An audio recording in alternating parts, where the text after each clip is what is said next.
Et salut tout le monde, j'espère que vous allez bien. Et aujourd'hui, on se retrouve pour ma review de Black Adam, le film de DC. Enfin, plutôt de Warner. Et bon, il y a des choses à dire, mais en même temps, il n'y a pas trop de choses à dire. Donc, je préfère passer directement au côté spoiler. Donc, désolé pour ceux qui n'ont pas encore vu le film. Après, il n'y a pas grand-chose à spoiler, je vous dis la vérité. À part la scène de fin, pardon. Donc bon, mais après, franchement, si je devais faire un côté non-spoil, j'ai vraiment rien à dire. C'est pratiquement aussi vite que chez Hulk, mais il y a un petit peu plus quand même. Donc voilà, je préfère prévenir, je passe directement en spoil, je préfère prévenir parce que, pour pas qu'on me dise que ouais, tu m'as spoilé le film, etc. Donc voilà. Et si vous n'avez pas encore vu le film, allez le voir et revenez sur cette vidéo, j'attends votre avis avec impatience, vous savez que je lis tous vos commentaires. Comme sur She-Hulk, d'ailleurs, vous avez été très présents. Merci beaucoup pour vos retours qui ont été vraiment somptueux. Avant ça, je tiens à vous dire que je vais faire mon let's play sur Twitch sur Gotham Knight à partir du vendredi, je crois, 21. Donc c'est d'ici, voilà, je raccord les wagons. Et on va commencer ça sur Twitch. Je sais pas combien de temps ça va nous durer. Est-ce que je ferai une synthèse du jeu sur ma chaîne YouTube? Peut-être. Hein. Donc si vous pouvez pas venir, peut-être que je donnerai mon avis sur le jeu à la fin. En tout cas, on verra. Qui sait, peut-être le jeu il est nul. Je sais que là actuellement, alors là on est le jeudi. Je sais qu'actuellement il y a des gens qui sont en train d'y jouer. Mais moi malheureusement je dois attendre le vendredi. Voilà, petite annonce. Hein, j'en profite pour faire un propre promo pour ma chaîne Twitch. Allez, on passe au film maintenant, et le film, il y a pas mal de choses à dire négativement. Hein. Vous allez me dire, ah, Lib, t'es tout le temps négatif en ce moment, mais en ce moment, on mange pas grand-chose hein, au niveau des films, au niveau des séries super-héros, c'est pas la folie. Alors, que dire de ce Black Adam? Que dire de ce Black Adam? Je vais pas vous raconter le synopsis du film, je vais pas vous raconter comment ça se passe, mais je vais un petit peu essayer de faire point par point. Au début, on voit un petit peu les origines du personnage avec son fils qui va se faire sacrifier parce qu'il veut se rebeller contre des gens qui le forcent à être des esclaves, hein, à bosser pour eux. Donc, je crois que c'est le seigneur. Non, Amon, c'est le nom du fils. Antok, je sais pas. Bref, le méchant, j'ai pas très bien. Enfin, pas le méchant, mais le tortionnaire, j'ai pas très bien retenu son nom. Mais ces origines-là, je les connaissais à peu près. Je savais un petit peu de quoi ça parlait, mais parce que je les ai lus il y a très longtemps. Mais je pensais pas qu'ils allaient sortir ça là parce qu'il y a eu plusieurs origines de Black Adam. Mais c'est un personnage que je connais pas plus que ça. Je connais un peu quand même par rapport à Shazam parce que c'est un de mes personnages préférés, Shazam en comics. Mais Black Adam, je vous cache pas que j'ai pas beaucoup lu de comics sur lui. C'est surtout via Shazam. Surtout via Shazam que je connais ses origines. Donc voilà. Donc on nous raconte l'histoire du héros qui se fait enlever. Enfin, le fils du héros se fait enlever. Enfin, du héros. Ça, on peut même pas dire un héros. Parce qu'en fait, on nous le vend comme un peu un héros, comme un anti-héros. On va dire le fils du personnage principal se fait enlever et au moment où il se fait exécuter, bah, il se retrouve devant les sorciers qui le transforment en Shazam. Et après, attention, intrigue tout le long du film, je vais vous raconter ça plus tard, à la fin, au moment voulu. On retrouve une famille du Kandak, très classique, très cliché, que je trouve qu'elle fonctionne pas du tout. La relation mère-fille, elle est vraiment superficielle. Enfin, mère-fils, pardon. Elle est vraiment superficielle. Donc là, on est dans le présent. Elle se fait manipuler par un missionnaire qui est envoyé par l'intergang. En gros, elle veut récupérer une couronne, un truc comme ça, enfin d'une entité qui s'appelle le Sabak, enfin bref. Franchement, honnêtement, c'est très fouillé au début. Et au moment où elle est dans la merde, elle invoque Black Adam. Elle l'invoque et là, il arrive The Rock version Black Adam d'une manière assez stylée, très convaincante, mais il sait pas trop pourquoi il est là. Il est revenu, je crois, 10 000 ans ou 100 000 ans plus tard, je me rappelle plus. Et il défonce tout le monde. Alors, les effets spéciaux, c'est à revoir. Parfois c'est efficace, parfois c'est assez moche. Je suis pas très convaincu des effets spéciaux, je sais pas ce que vous en pensez. Mais vous allez voir, le film est bourré que de ça. Que d'action, que d'effets spéciaux, etc. Ça marche, The Rock ça marche, ça fait pas ridicule. En plus c'est ses vrais muscles et tout, pas comme certains super-héros que c'est des muscles préfets dans leur costume. je sais pas comment on peut appeler ça, mais ça marche. Après, ça se voit que c'est un film The Rock, hein. Je veux dire, ça se voit qu'il a la main mise sur le film, il a donné beaucoup d'idées. Enfin, il s'est grave imposé, et en même temps, c'est un film qui est préparé depuis tellement longtemps. Avec le Corona, ça a pris encore plus de temps. C'est un film qui tenait vraiment à cœur The Rock, qui voulait vraiment faire et tout. Je crois que The Rock, il a été refusé pour du Marvel. Enfin, il a pas été. Marvel n'est pas intéressé par lui. Du coup, il se rabat sur DC.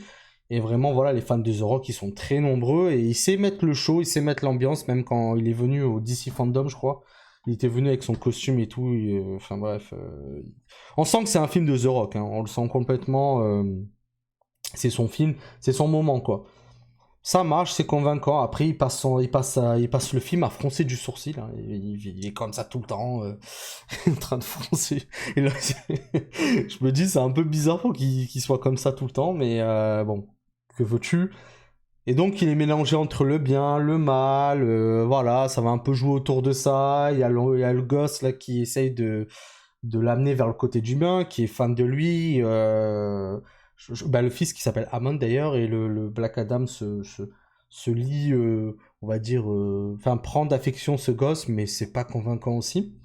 Ensuite, il y a Amanda Waller, elle apprend qu'il y a un méta-humain qui est apparu dans le comeback. Donc elle appelle la Justice Society, qui est composée que de 4 personnes.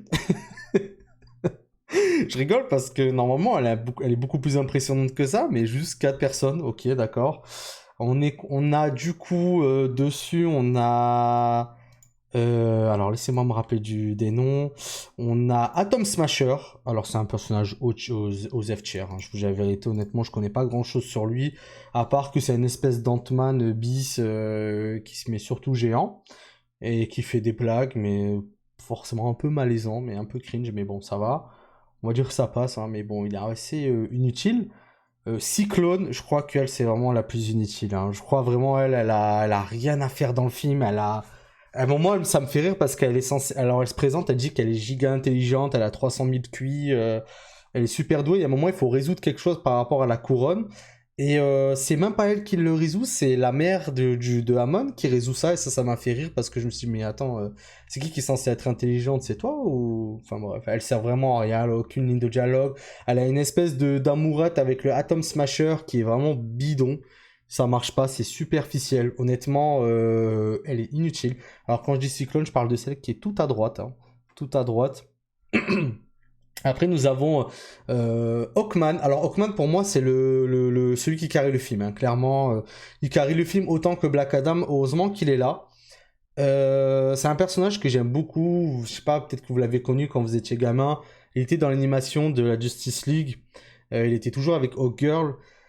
Et c'est un personnage qui meurt pas vraiment parce qu'il se réincarne en plusieurs fois. Même à un moment, il dit mais moi j'ai pas peur de la mort. Donc voilà, Hawkman, c'est un personnage qui se réincarne depuis des années. Son histoire, elle est plutôt intéressante, mais bon, là, de toute façon, les origines de tous les personnages, j'ai bafoué, hein. Je veux dire, on se concentre même pas sur leurs histoires. Et après, nous avons Kent, donc Dr. Fate, qui est un ersatz de Doctor Strange, qui est très très fort, très puissant, très stylé. J'aime beaucoup comment joue l'ancien James Bond sur Doctor Fate. Encore une fois, il n'y a pas d'origine expliquée, il n'y a rien, donc tout paraît superficiel. On est un petit peu relâché là autour de plein de super-héros. Après, on n'avait pas le temps, hein. Je veux dire, au bout de 2 heures, c'est dur de présenter tous ces héros. Mais ça fonctionne pas. Leur relation est trop superficielle, je trouve. Ça marche pas. À un moment, les deux, entre Hawkman et Dr. Fate, ils exposent leur amitié. Ça marche pas. Ça m'a pas convaincu, honnêtement. Mais à part les deux autres, à part qu'ils sont inutiles, on va dire qu'ils font leur job. Et heureusement qu'ils sont là, parce que Black Adam tout seul, le film aurait été très très vite, même si à The Rock. Ça manque cruellement de dialogue, ça manque cruellement de scénario, ça manque de profondeur, ça manque de tout. C'est pas un Aquaman 1 ou un Man of Steel. C'est vraiment.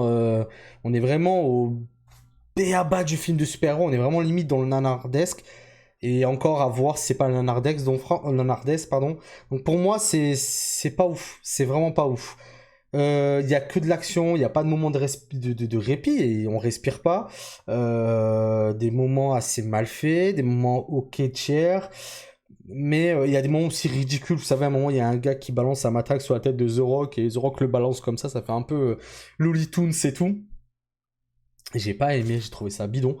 Donc moi, que dire de Black Adam? Ben écoutez, Black Adam, non, c'est un vrai méchant, hein. Enfin, je veux dire, des fois, il paraît assez, on va dire, nuancé, mais il est foncièrement méchant. Mais là, on te le présente un peu d'une manière où il est balancé entre les deux côtés.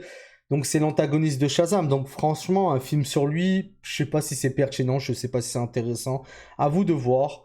Moi, c'est un personnage que j'aime beaucoup par rapport à ce qu'il amène dans Shazam, et mis à part ça. En fait, c'est un personnage qui voue une haine de malade contre Shazam. Et je veux dire, enlever ça et le faire en automatique, c'est-à-dire sans Shazam, pour ma part, ça fonctionne pas. C'est clairement, c'est comme cette espèce de truc de faire un film Harley Quinn sans le Joker. C'est assez difficile. C'est possible, mais c'est pas possible. C'est honnête. À ce stade-là, c'est trop tôt pour faire un film séparé de son protagoniste. C'est comme Harley Quinn. Ils essayent d'en faire un personnage qui est éloigné du Joker, mais c'est trop tôt. On n'a pas encore vu ces scènes-là avec le Joker, etc. C'est trop tôt. C'est clairement trop tôt pour laisser le personnage tout seul. On n'a pas encore assez vu de choses sur Black Adam pour faire un film entier. Pour ma part, c'était pas pertinent. Donc comme je vous ai dit, on a du Dr. Fate, pour au cas où, hein, si vous ne reconnaissez pas. Dr. Fate qui est très très puissant, un personnage très important de l'univers d'ici. Mais là, évidemment, il est assez nerfé. Et Cyclone, je crois qu'elle, c'est la plus VNG. Je crois qu'il n'y a rien à dire sur elle. Il n'y a vraiment rien à dire. Après, je sais pas si vous avez bien aimé. On m'a dit que c'était des acteurs et des actrices de Netflix. Je connais pas. Et le méchant, à la fin, alors le méchant, il apparaît, mais d'une manière tellement non rythmée. C'est-à-dire qu'en fait, au moment où tu crois que le film se termine, et boum, on te rebalance 20 minutes, 30 minutes de séquence de plus où le méchant revient, j'ai trouvé ça lourdingue. En fait, au début, il est impressionnant, et après, au fur et à mesure, tu vois qu'au final, c'est juste un énième méchant. Il me rappelle un peu le méchant de Thor, Thor Ragnarok, c'est-à-dire Suture. En fait, c'est des grands méchants qui sont très puissants dans leur univers respectif, dans leur univers comics, mais quand tu les vois en film, ils sont traînés au ridicule. Voilà, c'est... Enfin, je veux dire, ils sont faibles. C'est des méchants, ça fonctionne pas. Ça fonctionne pas. Ils apparaissent comme ça d'un coup, ils se transforment, ils se changent. Ça fonctionne pas. Clairement, ça fonctionne pas. Tout le long, Black Adam, on voit un petit début de point faible et au final, bah, c'est pas exploité plus que ça. Donc voilà. Voilà, franchement, honnêtement, le méchant, il est zéro. Vraiment, il est zéro, zéro de ouf. Et pour terminer, cette scène-là, j'ai bien aimé par contre avec Hawkman contre Sabak. J'ai bien aimé parce que elle est très très belle. J'aime bien les lumières, le contraste et tout. Mais c'est vraiment Hawkman qui porte le film pour ma part, hein. Vraiment, peut-être même plus que Black Adam. Bref, à vous de voir. Parce que je trouve que Hawkman, c'est le seul qui joue son rôle sérieux. Ils sont tous sérieux, hein. C'est tous premier degré, hein, je vous le dis tout de suite, hein. Alors, autant Marvel, je trouve qu'ils sont trop légers. Ils sont trop dans le... comment dire? Ils sont trop dans la légèreté. Ils savent que c'est des super-héros et ils se foutent limite de notre gueule. Surtout comment tu vois avec She-Hulk, Thor et tout. Et autant d'ici, ils se prennent trop au sérieux et ça manque de légèreté, ça manque de répit et il n'y a pas de juste milieu. Mais Hawkman, je trouve, c'est celui avec lequel tu vas le plus t'attacher parce que il tient à son rôle de super-héros, il a les codes du super-héros et je trouve que c'est celui qui est vraiment le plus rapproché de ça en fait. Et pour moi, c'est celui qui porte le film, honnêtement. Et j'ai beaucoup aimé cette séquence.